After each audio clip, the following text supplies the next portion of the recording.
On peut se poser la question, comment concrètement aider nos défunts qui sont encore au purgatoire afin qu'ils arrivent rapidement au ciel? Comment concrètement les aider?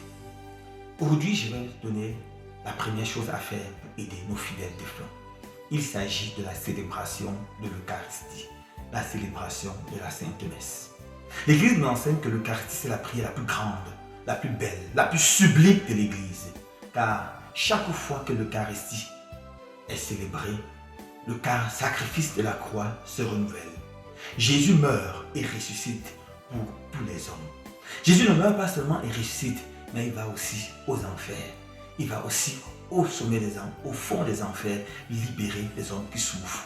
Il va aussi au purgatoire, libérer des hommes et des femmes qui souffrent.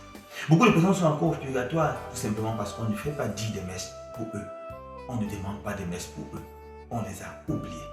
Je me rappelle de cette belle histoire racontée par Maria Sigma, cette femme mystique de notre temps qui a eu la grâce, le privilège de rencontrer les âmes du purgatoire. Il lui a donné cette grâce. Alors elle raconte que son histoire commence ainsi.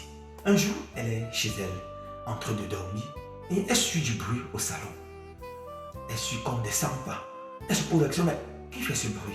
Elle se lève et elle va dans son salon, elle voit un monsieur qui est justement en train de marcher, il fait les 100 pas. Corse, corse, corse, corse. Il va et il revient, il va et il revient. Elle regarde le monsieur, elle est étonnée. Elle est surprise qu'elle n'a pas peur, elle ne crie pas. Elle a même le courage d'aller vers le monsieur et dit, monsieur, qui êtes-vous, qui êtes-vous? Et elle veut empoigner le monsieur. Lorsqu'elle veut arrêter le monsieur, sa main passe dans l'air. Le monsieur disparaît.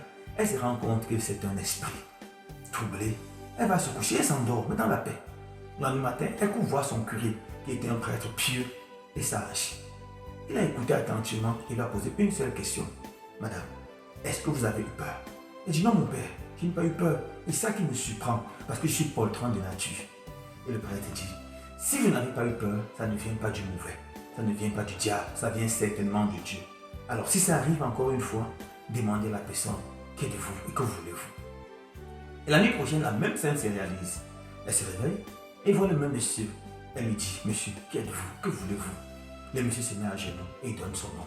Je m'appelle monsieur tel, tel, tel. Je suis mort il y a 10 ans, donne la date exacte. Ma famille vit dans tel endroit et depuis que je suis mort, on m'a oublié. Plus de prière pour moi, plus de messe pour moi. Je suis calé au purgatoire. Pour être libéré totalement, j'ai besoin qu'on fasse 10 des messes pour moi. J'ai besoin qu'on fasse 9 messes pour moi. Je vous en prie, aidez-moi à retrouver ma famille et demandez au maire de prier pour moi, de faire 10 des messes pour moi. Et Maria Sigma est allée justement rencontrer la famille. On a fait 10 des messes pour lui. Et le 9e jour, il est apparu à elle en rêve, rayonnant, éblouissant. Il a dit, je suis en train d'aller au ciel, au paradis. Et tes prières m'ont sauvé. Ces messes m'ont sauvé. Je veux contempler la gloire du ciel. Merci beaucoup. Il a dit ceci, au ciel je ne t'oublierai pas. Je continuerai à prier pour toi. Voilà comment il est allé au ciel. Oui, mes frères et sœurs bien-aimés, beaucoup de nos défunts ont besoin que nous célébrons, que nous faisons dire les messes pour eux. Est-ce que nous allons prendre le défi de penser à tous nos défunts, de nous rappeler de nos frères, sœurs, parents, amis qui nous ont précédés et de faire dire les messes pour eux? Ces femmes qui sont au purgatoire souffrent grandement et ne peuvent rien faire pour elles. Ils ont besoin de nous. Assistons à ces messes. Demandons au Seigneur de nous bénir. Demandons au Seigneur de nous donner, d'éviter également le purgatoire en menant une vie juste, une vie remplie de charité et d'amour. Que le Seigneur vous bénisse.